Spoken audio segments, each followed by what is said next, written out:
চিংড়ি মাছ দিয়ে ডুমুর বানিয়ে নিয়েছি। দেখো কিভাবে বানাচ্ছি। ডুমুর কেটে সেটাকে সেদ্ধ করে নিচ্ছি। দেখো, আমি চিংড়ি মাছ নুন হলুদ মেখে নিয়েছি। এটা দিয়ে রান্না করব ডুমুরটা। এইরকম গোটা গোটা চিংড়ি মাছ আমি রাখবো না, এটাকে ছোট্ট করে করে কেটে দেব, তাহলে ডুমুরের সমান সমান হবে। দেখো, এইভাবে টুকরো করে নিয়েছি। সর্ষের তেলেই রান্নাটা করছি।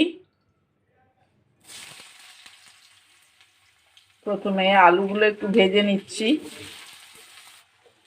দুটো তেজপাতা ছিঁড়ে দিয়ে দিলাম, নুন হলুদ। এখানেই দেব কুচনো পেঁয়াজ। এবারে একটু পেঁয়াজ আর শুকনো লঙ্কা একসঙ্গে করে বাটা ছিল সেটা দিচ্ছি। আর এখানে দিয়ে দিচ্ছি কুচনো টমেটো, জিরে ধনে বাটা,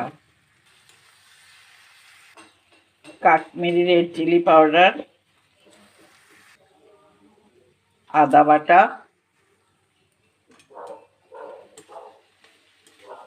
ভালো করে কষে নেব। এবারে দেব ওই কুচনো চিংড়ি মাছগুলো।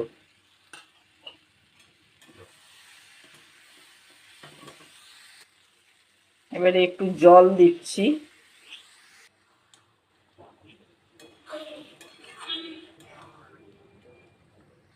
এবারে ওই যে সেদ্ধ করা ডুমুর,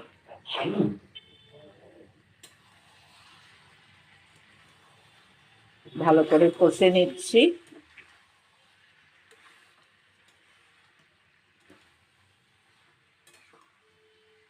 আমার এটা ভালো মতো কষানো হয়ে গেছে, এবারে একটু জল দেব।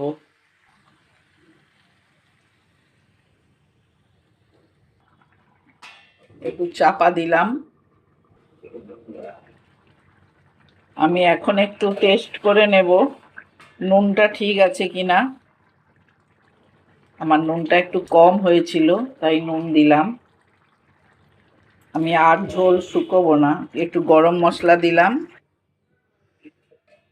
দেখো, হয়ে গেছে চিংড়ি দিয়ে ডুমুর।